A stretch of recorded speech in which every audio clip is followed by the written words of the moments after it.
Esta semana leíamos en nuestro devocional el libro de Jeremías, el profeta Jeremías. Es un libro duro, ¿verdad? Y déjame explicarte por qué es lo que estaba pasando en el tiempo de Jeremías. La nación de Israel y de Judá e Israel son las dos partes del pueblo de Dios, ¿sí? Se habían alejado de Dios. Y cuando un pueblo se aleja de Dios, se aleja también de la protección de Dios, de la bendición de Dios, del cuidado de Dios, ¿sí? De la misma manera que cuando tú y yo nos alejamos de Dios, nos alejamos de ese cuidado, nos alejamos de esa protección, nos alejamos de Dios, ¿verdad? Entonces lo que le estaba pasando a Israel, que al quedar sin la protección de Dios, vinieron los caldeos, aquellos que recuerdan un poquito la historia que estudiamos en la escuela. Los caldeos fueron uno de los imperios, ¿sí? Así como Grecia y Roma se convirtieron en imperios. Los caldeos se convirtieron en un imperio que salieron a invadir todas las regiones, ¿verdad? Y que se conoció como Babilonia, ¿sí? Babilonia y los caldeos es el mismo pueblo, ¿verdad? Es como decir los americanos y Estados Unidos, los caldeos y Babilonia. Es el mismo pueblo, es la misma nación. Salieron a invadir muchísimas naciones, entre las cuales invadieron la nación de Judá y de Israel, ¿sí? Lo invadieron, Judá se rebeló una vez, los controlaron, se rebeló dos veces, lo controlaron. Cuando se rebeló por tercera vez, el rey de Babilonia dijo, listo, esto no los aguanto más. Y mandó un ejército, destruyó toda la ciudad. Destruyó el templo, lo cual era el monumento nacional, ¿verdad?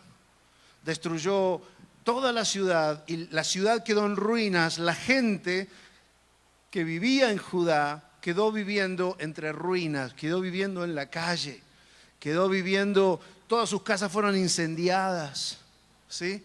Y hubo una masacre, un asesinato masivo, al punto que los cadáveres no se podían ni enterrar de tantos que eran. Así que imagínense el olor que había en ese lugar, todos los muertos, todas las ruinas, ¿sí? Todo prendido fuego, el templo destruido. Esa era la condición del pueblo de Dios cuando Dios levanta al profeta Jeremías y lo envía al pueblo de Dios a recordarles,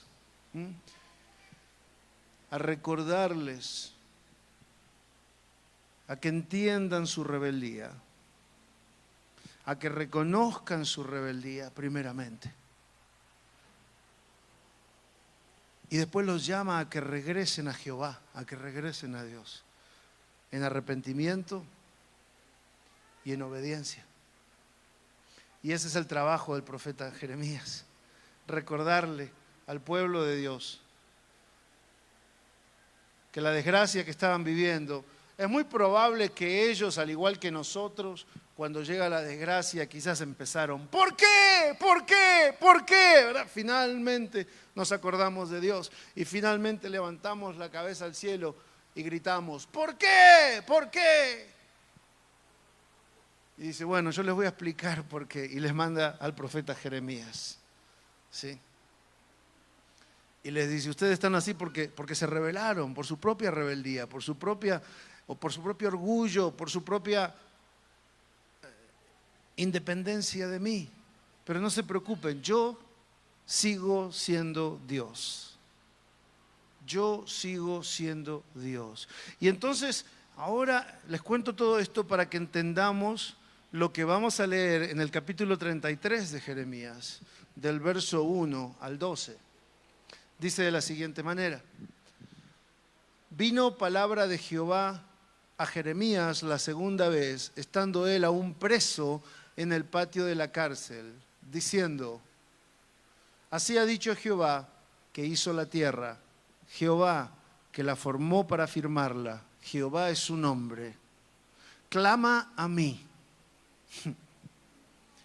clama a mí, y yo te responderé, y te enseñaré cosas grandes y ocultas que tú no conoces. Porque así ha dicho Jehová, Dios de Israel, acerca de las casas de esta ciudad y de las casas de los reyes de Judá, derribadas con arietes y con hachas, porque vinieron para pelear contra los caldeos, para llenarlas de cuerpos de hombres muertos, a los cuales herí yo con mi furor y con mi ira, pues escondí mi rostro de esta ciudad a causa de toda su maldad. He aquí que yo les traeré sanidad y medicina, y los curaré, y les revelaré abundancia de paz y de verdad. Y haré volver los cautivos de Judá y los cautivos de Israel, y los restableceré como al principio. Y los limpiaré de toda su maldad con que pecaron contra mí. Y perdonaré todos sus pecados con que contra mí pecaron y con que contra mí se rebelaron. Y me será a mí por nombre de gozo, de alabanza y de gloria entre todas las naciones de la tierra, que habrán oído todo el bien que yo les hago y temerán y temblarán de todo el bien y de toda la paz que yo les haré. Así ha dicho Jehová, en este lugar del cual decís que está desierto, sin hombres y sin animales, en las ciudades de Judá y en las calles de Jerusalén que están asoladas, sin hombre, sin morador, sin animal, ha de oírse aún voz de gozo y alegría, voz de desposado y voz de desposada, voz de los que digan, alabad a Jehová de los ejércitos, porque Jehová es bueno, porque para siempre es su misericordia, voz de los que traigan ofrendas. Amén. Ofrendas de la tierra, como al principio ha dicho Jehová. Así dice Jehová de los ejércitos, en este lugar desierto, sin hombre y sin animal, y en todas sus ciudades, aún habrá cabañas de pastores que hagan pastar sus ganados. Di conmigo, aún habrá cabañas de pastores.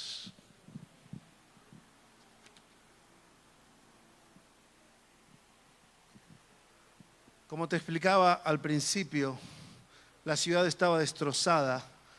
Habían matado hombres, mujeres, niños, animales, el templo, las casas. Todo estaba desolado por el ejército de los caldeos. Todo estaba desolado. Y viene Jehová y les dice, yo sigo estando aquí. Yo sigo estando aquí. Sí, esta es la cosa con Jehová. Esta es la cosa con Dios. Cuando andamos bien, escuchamos esa vocecita que nos dice, aquí estoy, aquí estoy. Y a veces por un rato le hacemos caso, sí Señor, pero como vamos bien y como la salud está bien, la economía está bien, la familia está bien, Jehová nos dice, aquí estoy. Pero empezamos, está bien Señor, pero la verdad que estoy tan bien que no necesito pasar tiempo contigo. Mejor me dedico a trabajar, a limpiar, mejor, mira, no tengo tiempo, lo dejo para mañana. Y la voz sigue, aquí estoy. Y al otro día nos volvemos a alejar. Y al tercer día viene la tentación. Y delante de la tentación escuchamos esa voz que dice, aquí estoy. Pero nuevamente la ignoramos y caemos en la tentación. Y desde la tentación escuchamos la voz que nos dice, aquí estoy. Pero nos da vergüenza y orgullo. Entonces en lugar de arrepentirnos, nos dejamos llevar por la tentación. Y a medida que nos dejamos llevar, escuchamos esa voz que nos dice, aquí estoy. Pero la tentación nos lleva más y más lejos de Dios. El pecado nos lleva más y más lejos de Dios hasta que entramos en el terreno de la desgracia. Y en el terreno de la desgracia seguimos escuchando esa voz que nos dice, aquí estoy, aquí estoy.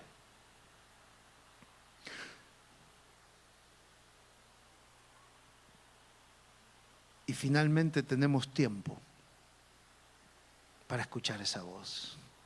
Y finalmente tenemos ganas y tenemos deseo de escuchar esa voz que nos quite de la desgracia. Y muchas veces cuando caemos en las desgracias nos preguntamos, ¿por qué Dios me has abandonado? Y la realidad es que Dios siempre estuvo ahí. Dios nunca deja de llamarte y de llamarme, diciéndonos, aquí estoy, aquí estoy, aquí estoy.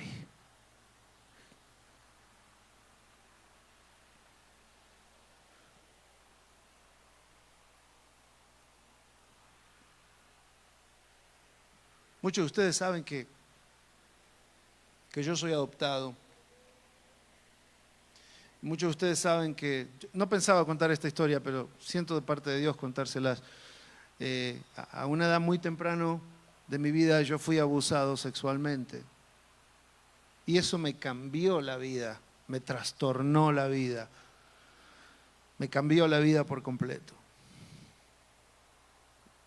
Me metí en muchos problemas, mi adolescencia fue una adolescencia de rebeldía, de problemas con la ley, con mi familia, problema tras problema tras problema. Rebelde, vago, peleador, vicioso.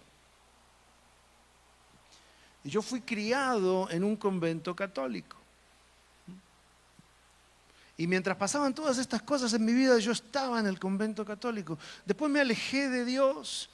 Después conocí al Señor a través de la iglesia cristiana, volvimos a los caminos del Señor. Y un día a los 45 años más o menos, ya era pastor aquí de esta iglesia, y me fui a un retiro, a un monasterio católico que está en una ciudad que se llama Snowmass. ¿Sí? Estuve 3 días en silencio, orando, buscando de Dios. Y había una señora que era la recepcionista, ¿sí? Y ella nos decía a qué horario había que comer y a dónde había que ir. Y el miércoles al mediodía me dice, ¿qué vas a hacer esta noche? Le digo, no, pues, ¿qué voy a hacer esta noche? Estoy en un monasterio, ¿qué quiere que haga esta noche? Y me dice, esta noche hay misa con los monjes, porque los monjes están encerrados, enclaustrados, nadie los puede ver ni hablar con ellos. Entonces, si quieres, puedes venir a la misa y después ellos se quedan un rato platicando con la gente. Ok, dije, está bueno, puedo hablar con un monje, entender más sobre su fe, sobre qué lo llevó a tomar la decisión de entregarse así para Dios. La cosa es que fui a la misa, una misa completamente diferente. Y en un momento de la misa de los monjes es muy diferente a la misa católica del domingo a la mañana, es mucho más solemne, ¿verdad? Y en un momento la persona que dirigía la misa dice, vamos a quedarnos en silencio.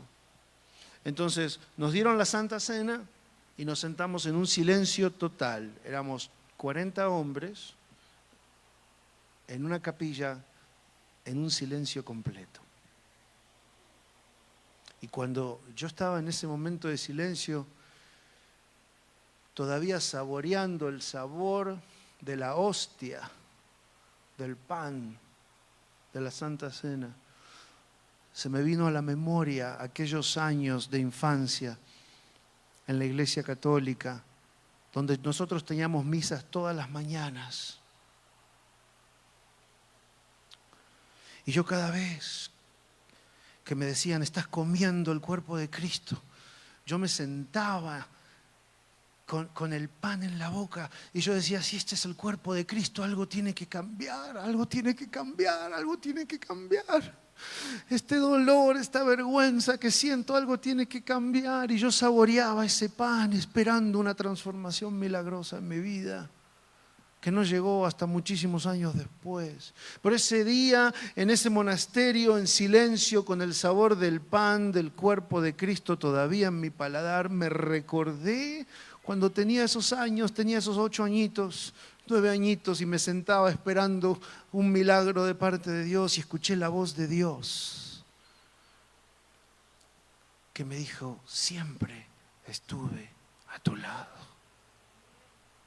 Siempre estuve a tu lado. Cuando estabas en el convento católico, estaba a tu lado. Cuando andabas en las calles de vago y bandido, estuve a tu lado. Y cuando te entregaste a mí en una iglesia pentecostal, estuve a tu lado. Y hoy sigo estando a tu lado. Y yo te digo que Dios, esto no es parte del mensaje que yo tenía para hoy, pero Dios hoy te está diciendo, estoy a tu lado. Estoy aquí. Estoy aquí. No busques en ningún otro lugar, porque yo estoy aquí.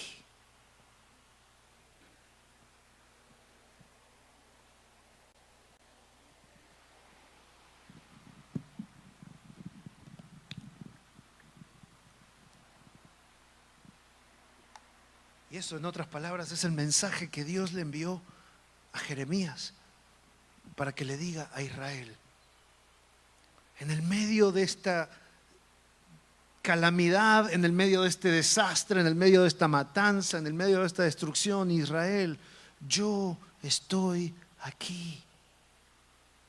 Y aunque en el verso 12 dice, aunque en este lugar desierto, sin hombre y sin animal, no quedaban hombres, no quedaban seres humanos, porque muchas veces Dios tiene que quitar esos seres humanos, esas personas de nuestra vida, porque ponemos más confianza en las personas que en Dios. Ponemos más confianza en el doctor, ponemos más confianza en el psicólogo. ¿Lo digo o no lo digo? ¿Lo digo o no lo digo?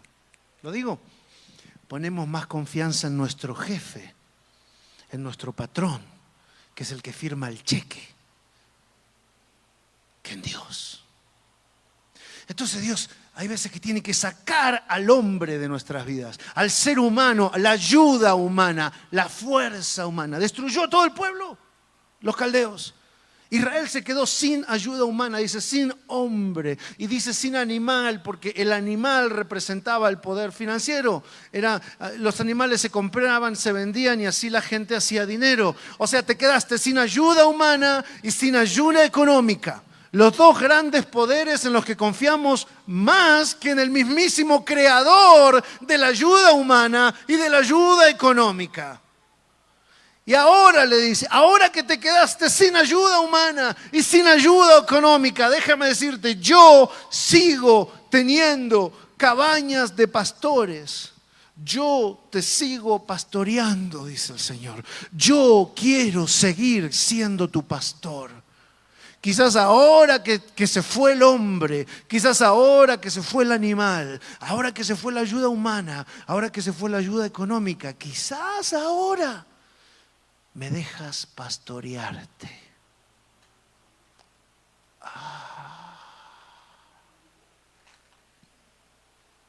Porque en el medio de la confusión, en el medio del dolor, en el medio de la crisis, yo, dice el Señor, quiero seguir siendo tu pastor. Quiero seguir siendo tu pastor. Y les promete tres cosas, ¿sí?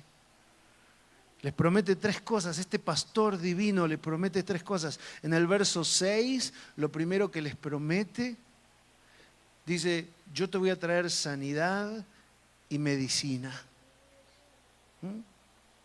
O sea, tu pastor divino te quiere sanar. Tu pastor divino te quiere sanar, te quiere traer sanidad. Tu pastor divino quiere sanar tu cuerpo, quiere sanar tu mente. Good luck with that. Quiere sanar tu alma, quiere sanarte el dolor que te causaron, quiere sanar la vergüenza que te causaron, quiere sanar la humillación que te causaron, quiere sanar todo sufrimiento. Y te quiere traer medicina, pero después también dice, les revelaré abundancia de paz y de verdad. Tu pastor quiere traer paz.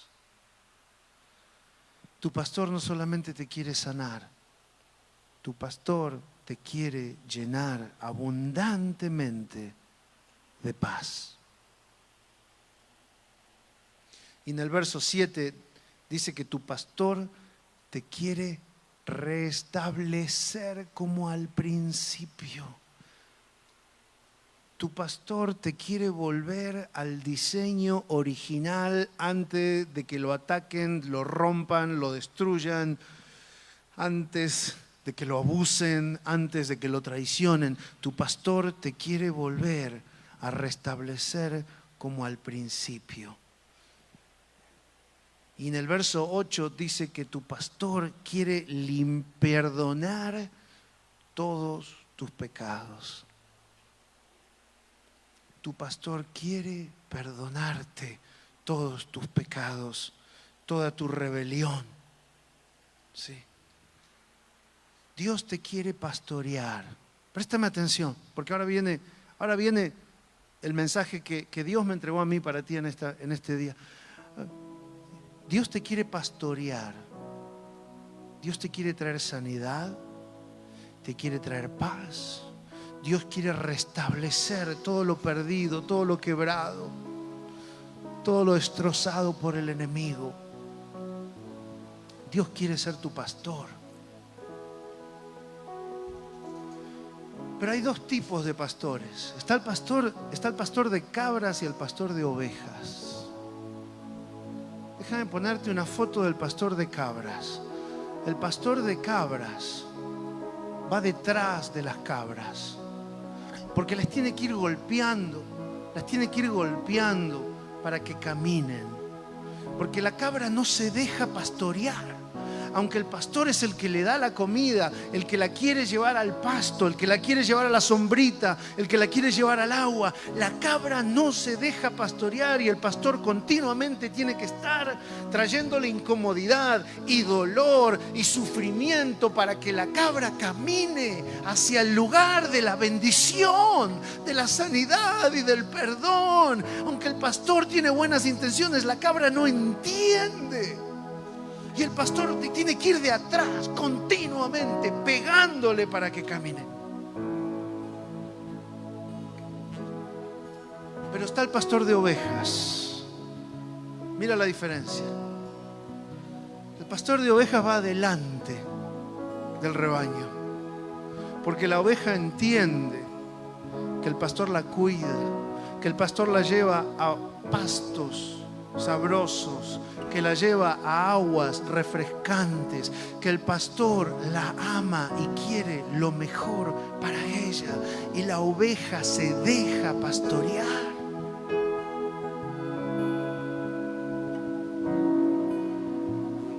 Tú y yo podemos escoger ser cabras, y Dios va a estar continuamente teniendo que pegarte y castigarte para que camines hacia el agua, camines hacia la vida. Porque el día que te deja de pegar, te perdiste. Y prefiere pegarte antes que perderte.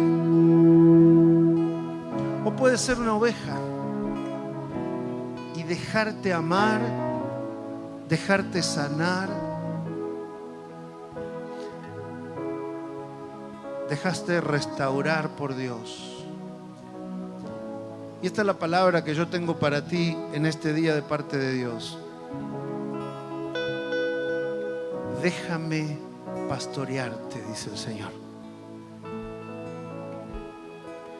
Déjame pastorearte, porque te amo, porque te quiero sanar, porque te quiero limpiar y te quiero perdonar. Pero continuamente corres de mí, continuamente me resistes, continuamente te alejas. El Señor dice hoy: déjame pastorearte, déjame ser tu pastor, para sanarte, para traerte paz, restauración y toda la bendición que tengo para tu vida.